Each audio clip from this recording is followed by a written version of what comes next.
The Black Nobility is a military designation regarding papal loyalty, not a racial classification. If you believe otherwise, I invite you to present your evidence. My upcoming video systematically dismantles the origins of this fringe theory, exposing why it lacks historical foundation. I have prepared to engage with any verified counter-arguments he can provide, as long as you're not calling names or bringing up race. Let's debate facts and not feelings. We're going to look at some sources that prove exactly what the Black Nobility is. We're going to look at the reason they believe what they believe. We're going to unpack some of the books that were written by the people who they were written by. We're going to explore those people, talk about them a little bit, and we won't go through every narrative point by point, destroy it. And the only reason I'm doing this is because these people that are arguing with me about this, they don't even know their own points. And I'm going to make the argument for them, and then I'm going to dismantle those arguments.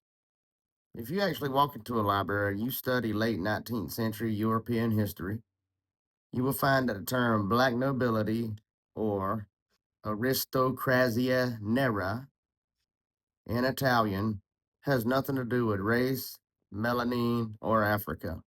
It was strictly a political and religious term used in the area around 1870.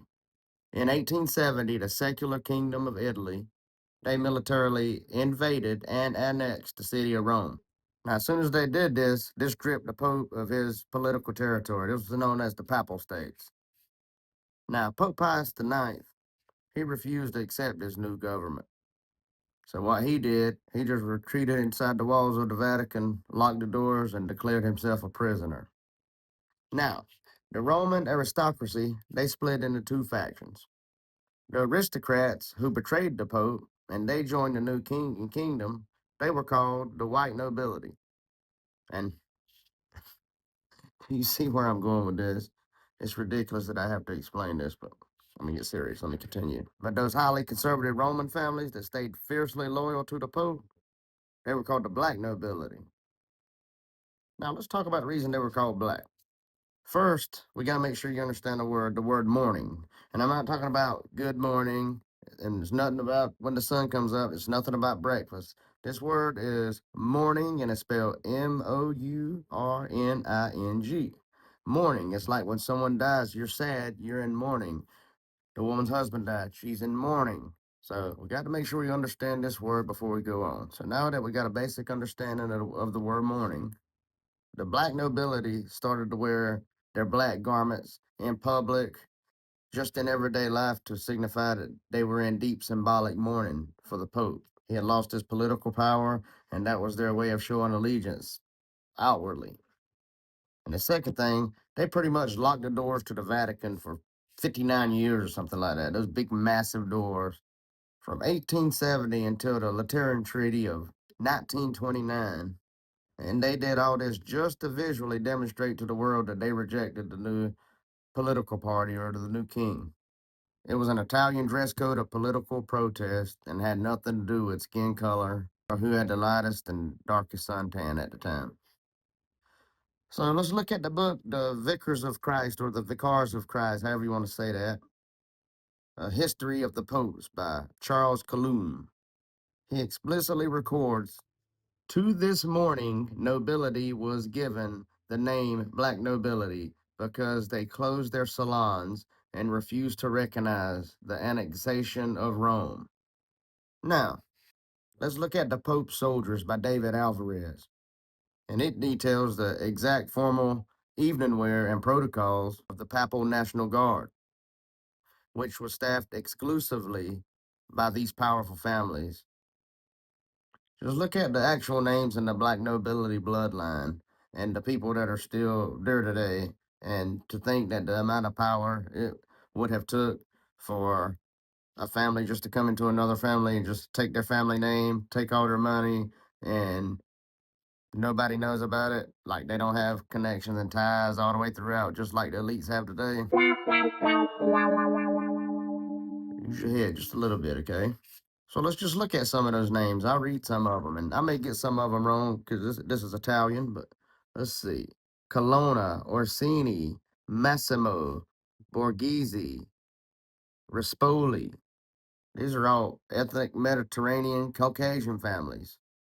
Their family trees, marble statues, painted portraits, their living descendants. All that is documented over hundreds of years, if not thousands.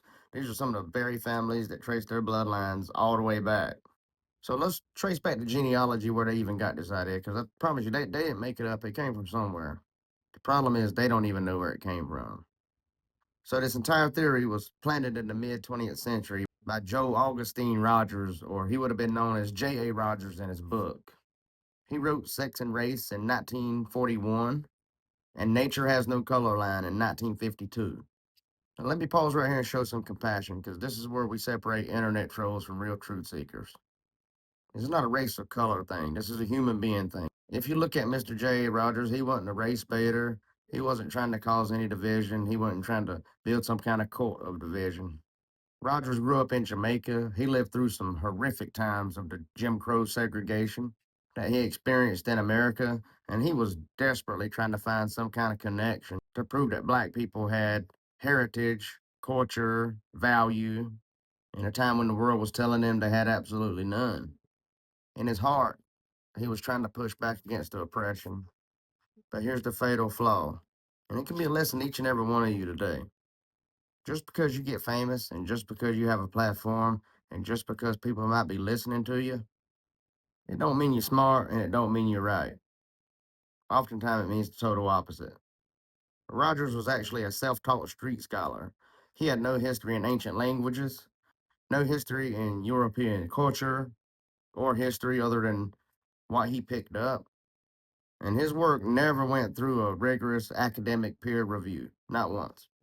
He went to a 19th century heraldic encyclopedia called the Memorial General by Johannes Baptiste Riestap. He saw black faces on European family crest in the book, what heraldry calls a Moor's head, and because he wanted that to mean that European nobility was black, he declared it a fact right then. But he didn't check the source for the source. He didn't understand the laws of collecting data and fact checking. If you actually read the medieval registries that the Rietstap compiled those crests from, a black face on a shield meant one of two things, and neither meant the lord of the castle was black. Now, during the Crusades, heraldry, that was a visual language for illiterate soldiers. When a white European knight defeated or captured a prominent North African Muslim Moor, the king granted the knight permission to place the Moor's head as a literal boast, saying that my family conquered yours. It's pretty much rubbing it in or picking on them for losing. Look at the cross of Alcaraz from 1281 AD. Those four Moorish heads commemorate a victory in a battle from 1096. And it wasn't a family portrait, it was a body count. Now let's bring out the hammer and close this thing on down. Let's talk about some DNA. Okay, let's play devil's advocate. We're going to play that game. We're going to assume every oil painting in history is a forgery, okay? We can fake that. We can fake the painting, but we can't fake the DNA inside of actual bones. Modern genetic science, they've exhumed the bones of these families, and they've done genetic mapping and traced it back already. They looked at King Richard III of England back in 2012. His maternal and paternal haplogroup tied right back to people of Europe or European descent. Now let's get something straight, because people like to attack the messenger. Since I started this channel, it's been a lot of attacks, name calling, childishness. You can't tear me down because I'm a little educated and informed, and I'm refuse to swallow your internet garbage. You tell me I need to go to the library, projecting your laziness on me? It's obvious you're the one that needs to go to the library. All you have to do is check your sources, just like I've already done. I mean, I did the work for you. I come up here, I just made your argument for you, way better argument than you would ever make for yourself, and then I destroy that argument based on history. But I tell you, you can hate me, you can call me names, you can yell at me till you're blue in the face, but I still don't hate you. Quite the contrary, I love you. I love all my brothers and sisters, and I want us to come together. That's what this is about. I'm tired of the division and the hate and the saying, well, they did it, so I've got to do it because of what they did. None of it makes sense. We've got to come together. It's not about race. It's just about calling out truth. It's about us coming together. And I promise you, you're not going to stand at the pearly gates and Jesus is going to have a sign for you, a congratulations sign with confetti, and he's going to say, "You did a great job dividing my people your entire life. You woke up every single day. You worried about division and hate. You spent 80 years of your life about that every single day. Instead of getting out and trying to do better and doing my work, you did your work. You looked for a way to be a victim your entire life. You caused division. You caused hate. You did exactly what I wanted you to do. Great job. Come on in." No, absolutely not.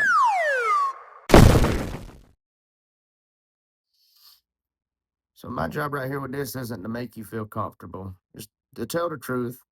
Just to shed some light on the lies that are being pushed out and to make sure people aren't being misled. Rogers wanted unity. The devil and the enemy, they want you busy on flesh, skin color, material things, things that don't matter. Because wars aren't fought against flesh and blood, but against the principalities and powers in high places. If the enemy can keep you chasing a stolen nobility that's not yours, it keeps you way too busy to embrace your own nobility that Jesus Christ has laid for us.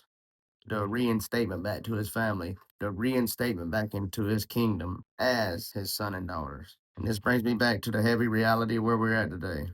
There's millions of people who wake up every single day and their entire existence revolves around hate, being a victim, and causing division. If they didn't have this to live for, or if they didn't have this to get up for, they wouldn't have anything to live for, some people. They spend all week leaving nasty, racially charged comments on Facebook, judging people because of their race. Then they'll go to church on Sunday and listen to a preacher actually preach about race. I didn't know that was a big problem, but it is. So after going and listening to the preacher preach about race, and their entire week is about race and is being reinforced through their religion, they actually think they're going to get to heaven, and that's going to get them into heaven. We're supposed to come together. We're all equal under Jesus Christ. We're all brothers and sisters.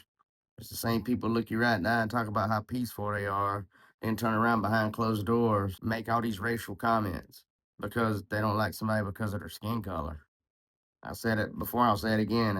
It's absolutely ignorant to think you're going to stand in front of Jesus Christ and you're going to get in based on that malice and hatred you've had in your heart your entire life. When you look at somebody of another skin color you don't like and it just burns you on the inside. And don't bring up a cheap excuse. Well, he did it to me, so I was going to do it to him. That's not an excuse. Jesus taught us to turn the other cheek. That was your test to be a better person. It wasn't nothing to do with them. And then the person you're talking about, they walk by you and they walk right into heaven. And you, well, you know what? That person asked for, they did you wrong, really wrong a long time ago. But that person asked for forgiveness 40 years ago. You spent that 40 years hating that person and hating everybody else that had the same skin color as that person based on what they did to you. So that's why he made it in and you didn't. I don't know you. And he turns his back on you. It's going to be a rough feeling. Our worth was bought and paid for on a cross on Calvary by the precious blood of the Lamb, Jesus Christ. When you really come to Yeshua, all those labels, they disappear. Galatians 3:28 taught us there's neither Jew nor Greek, neither bonded nor free. There's neither male or female, for we're all one under Jesus. Stop wasting your life on a racial division. Stop telling people to go to the library. Stop projecting. Turn your face away from the wicked. Turn your heart away from the hatred. Ground yourself in Jesus Christ and love your brother. Love your sister. He is the way. He is the truth. And he's the only way out of this deception. Y'all take it easy. Hey, everybody, I want to welcome you back to Highway D Yahweh. And a quick disclaimer just to remind everybody that we don't do safe here. We're after truth here. Truth isn't anything about race. We're all a human race. And if you see a problem with truth or you feel attacked because of truth, that's a problem within your own heart. First and foremost, I want to give thanks to our Lord Jesus Christ, Lord and Messiah, for giving me the spirit of discernment to be able to cut through some of this noise and disinformation that we're all faced with today. So recently, I was speaking about the Pope and the time in history when Italy overthrew Rome. The Pope pretty much locked himself inside the Vatican and went into hiding, and he didn't accept the defeat. So we were discussing where the Black Nobility came from, and recently someone they jumped up, they left a comment telling me that I need to do my research, and I don't need to get my research, I guess from online sources or videos, and told me I need to hit a library before I decide to talk about this kind of stuff. pretty sure they also talked about we can't change what's been written. I totally agree with that. I am one who's after the truth, so we're in agreement on that point. But I'm not sure if you really agree with that, if you're really after the truth. And you can revisit this question at the end of the video.